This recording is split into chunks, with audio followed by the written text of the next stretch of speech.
सुप्रभात। जो हमने पहले पाठ पढ़ा था लाख की चूड़ियाँ, उसका अब हम दूसरा भाग देखेंगे।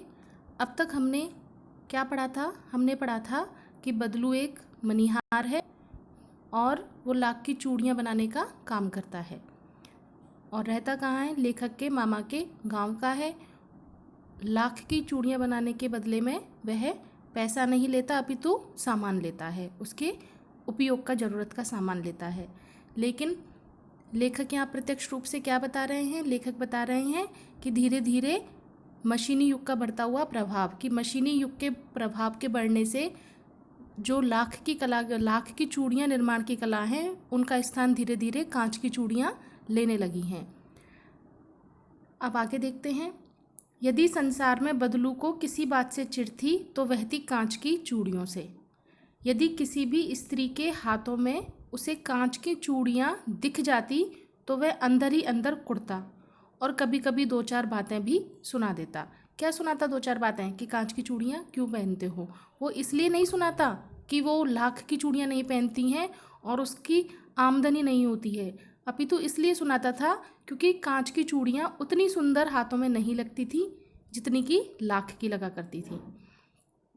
मुझसे तो वह घंटों बातें किया करता। मुझसे मतलब लेखक से वह घंटों बातें किया करता। कभी मेरी पढ़ाई के बारे में पूछता, कभी मेरे घर के बारे में और कभी यूं ही शहर के जीवन के बारे में। मैं उससे कहता कि शहर में सब कांच की ही चूड़ियाँ पहनते हैं, तो वह उत्तर देता कि शहर की बात और है लला, मतलब कि वो लेखक को लला के नाम से भी पुकारता था। वहाँ तो सभी कुछ होता है, तो वो शहर के जो आधुनिकता है उस पर व्यंग करते हुए कह रहा है कि वहाँ तो औरतें अपने मर्द का हाथ पकड़कर सड़कों पर भी घूमती हैं और फिर उनकी कलाइयाँ नाजुक होती हैं ना। लाख की चूड़ियाँ पहने तो मोच ना आ जाए। कभी कभी बदलू मेरी अच्छी खासी खातिर भी करता, क्योंकि लेखक कभी कभी जाता था अपने मामा के गांव और वहाँ पर जब बदलू से मिलता तो वह उसकी अच्छी आवभगत भी करता था। तो क्या आवभगत करता था वो? जिन दिनों उसकी गाय के दूध होता वह सदा मेरे लिए मलाई बचा कर रखता और आम की फसल में तो मैं रोज ही उसके यहाँ से दो चार आम खा के आता। परंतु इन सब बातों के अतिरिक्त जिस कारण वह मुझे अच्छा लगता था वह यह था कि वह गोलियां बना कर दे देता। किस चीज़ की? लाख की गोलियां बना करके दे देता। मैं बहुधा हर गर्मी की छुट्टी में, बहुधा यानी कि अनेक बार, कई बार, मैं बहुधा हर गर्मी की छुट्टी में अपने मामा के यहाँ चला जाता और एक आध महीने वहाँ रहकर स्कूल खुलने के समय तक वापस आ जाता था। परंतु दो तीन बार ही मैं अपने मामा के यहाँ गया होऊंगा कि कभी तभी क्या हो गया, तभी लेखक के जो पिताजी थे, तभी मेरे पिताजी की एक दूर के शहर में बदली हो गई। बदली हो गई मतलब ट्रांसफ़र हो गया, तबादला हो गया और एक लंबी अवधि तक मैं अपने मामा के गांव ना जा सका। तब लगभग 8-10 वर्षों के बाद जब मैं वहाँ गया तो इतना बड़ा हो गया कि लाख की गोलियों में अब मेरी रुचि नहीं रह गई थी। मतलब लेखक जब बचपन में वहाँ जाता था तो बड़े चाव से जाता था क्योंकि लाख की गोलियाँ मिलती थी, आम भी मिलते थे खाने को, कभी कभी दूध की मलाई भी मिल जाती थी। लेकिन अब लेखक बड़ा हो गया तो इन सब चीज़ों में उसे रुचि नहीं रह गई थी। बड़े के हिसाब से उनके शौक़ और रवैया थोड़ा परिवर्तित हो गया था। अतः गांव में होते हुए भी कई दिनों तक मुझे बदलू का ध्यान ही नहीं आया। इस बीच मैंने देखा कि गांव में लगभग सभी स्त्रियां कांच की चूड़ियां पहने हुए हैं। बिरले ही हाथों में मैंने लाख की चूड़ियां देखी थी। ऐसा क्यों हो गया कि कांच की चूड़ियां सभी तरफ होने लग गई? क्योंकि कांच की चूड़ियां मशीनों से बनती थी और मशीनों से बनने के कारण उनकी लागत में भी अंतर था। लाख की चूड़ियां ज़्यादा दामों में मिलती थीं और कांच की उनके कंपैरिजन में, उनकी तुलना में कम दामों में। तो इसलिए ज़्यादातर स्त्रियां, गांव की स्त्रियां भी कांच की चूड़ियां पहनी हुई थीं। बिरले ही हाथों में मैंने लाख की चूड़ियां देखी। तब एक दिन सहसा मुझे बदलू का ध्यान आया। बात यह हुई कि बरसात में मेरे मामा की छोटी लड़की आंगन में फिसलकर गिर गई और उसके हाथ की कांच की चूड़ी टूटकर उसकी कलाई में घुस गई। इसीलिए बदलू कांच की चूड़ियां पहनने के लिए मना करते था, क्योंकि कांच की चूड़ियां हाथों में उतनी सुंदर भी नहीं लगती और चोट भी पहुंचा देती हैं। और उससे खून बहने लगा। तब मेरे मामा घर पर नहीं थे और मुझे ही उसकी मर्रम पट्टी करनी पड़ी, यानी अपनी ममेरी बहन की मर्रम पट्टी फिर लेखक ने ही की। जब लेखक यह मर्रम पट्टी कर रहा था तभी अचानक मुझे बदलू का ध्यान हो आया और मैंने सोचा कि उससे मिलाऊं। अतः शाम को मैं घूमते घूमते उसके घर चला गया।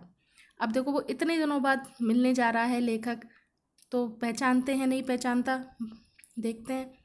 बदलू क्या कर रहा था? बदलू वहीं चबूतरे पर नीम के नीचे एक खाट पर लेटा हुआ था। नमस्ते बदलू काका, मैंने कहा। नमस्ते भैया, उसने मेरी नमस्ते का उत्तर दे दिया और खाट पर बैठ गया। परंतु उसने पहचाना नहीं और देर तक मेरी ओर देखता रहा।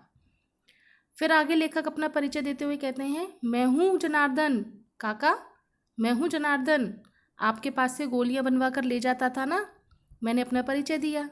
बदलू फिर भी चुप रहा, मानो वह अपनी स्मृति पटल पर अतीत के चित्र उतार रहा हो, यानी कि याद करने की कोशिश कर रहा हो कि मैं बचपन में किसको गोलियां बनाकर देता था, कौन बच्चा मेरे पास आता था। तो और तब वह एकदम बोल पड़ा, आओ आओ लल्ला बैठो, बहुत दिन बाद आए गाँव। अब उसको याद आ गया वो।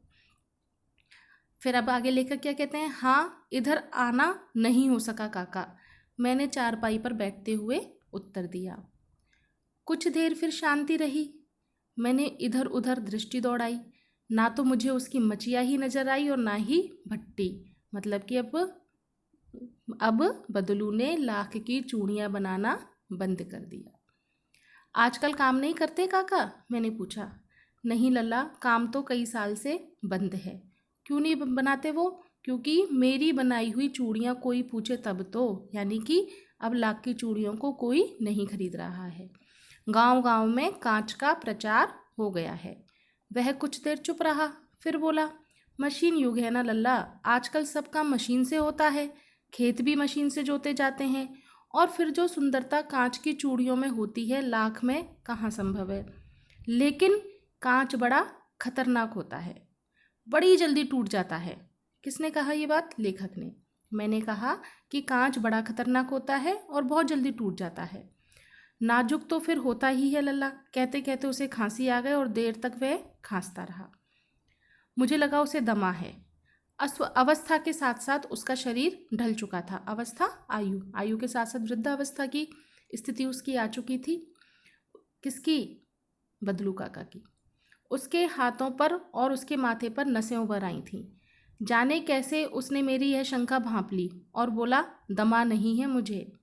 दमा श्वास संबंधी जो रोग होता है जिसको अस्थमा भी बोलते हैं। तो तब बदलू काका, लेखक सोच रहे थे कि वो इतना खांस रहा है तो शायद उसको दमा हो गया है, लेकिन बदलू काका बोलते हैं कि दमा नहीं है मुझे, फसली खांसी है, यही महीने 2 महीने से आ रही है, 10-15 दिन में ठीक हो जाएगी। मैं चुप रहा। मुझे लगा कि उसके अंदर कोई बहुत बड़ी व्यथा छिपी है, व्यथा, दुख। मैं फिर देर तक सोचता रहा कि इस मशीन युग ने कितने हाथ काट दिए हैं। कुछ देर फिर शांति रही जो मुझे अच्छी नहीं लगी।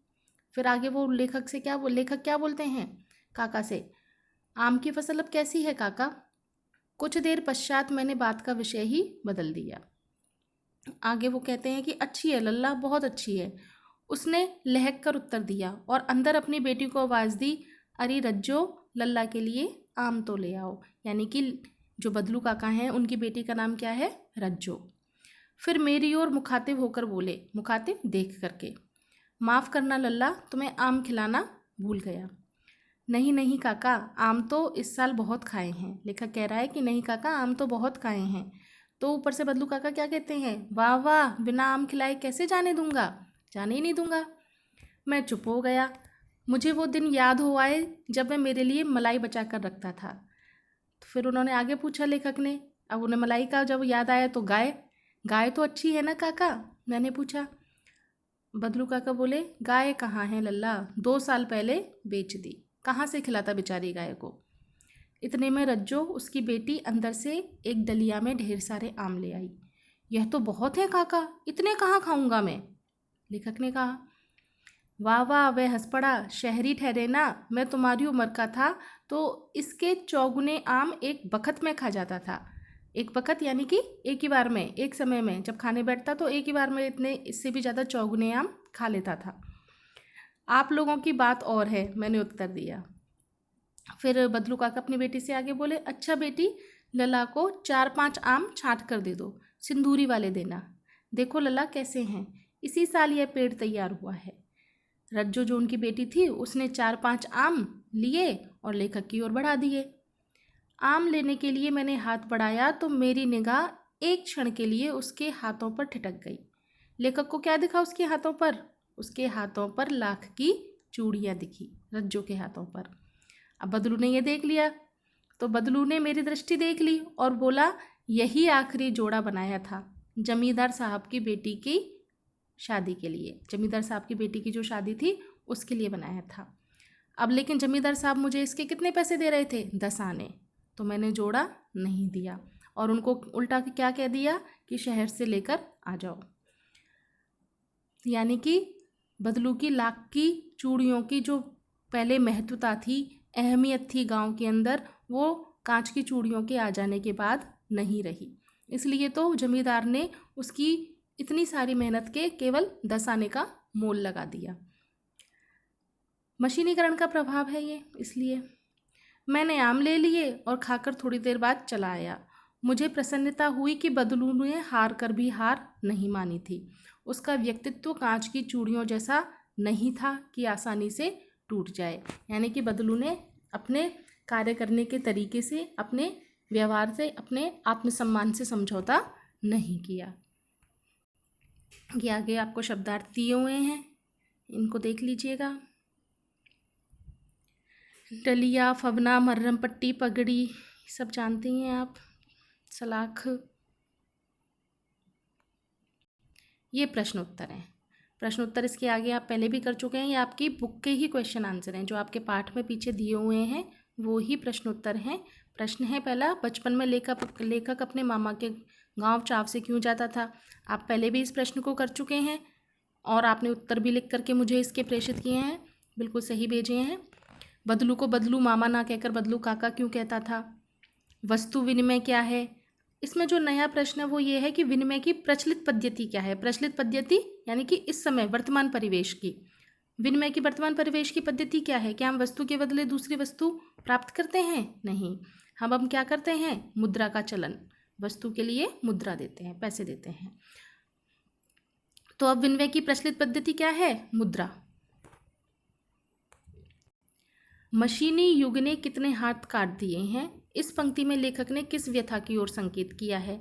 व्यथा यानी कि दुख। क्या दुख है मशीनों के आने से?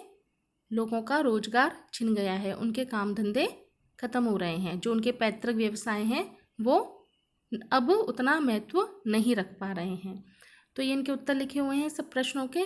मैं इन सब उत्तर को आपको PDF फाइल के अंदर भी इसके साथ ही प्रेषित कर रही हूँ, तो आप उसमें अच्छे से इनको देख पाएंगे और पढ़ के समझ पाएंगे।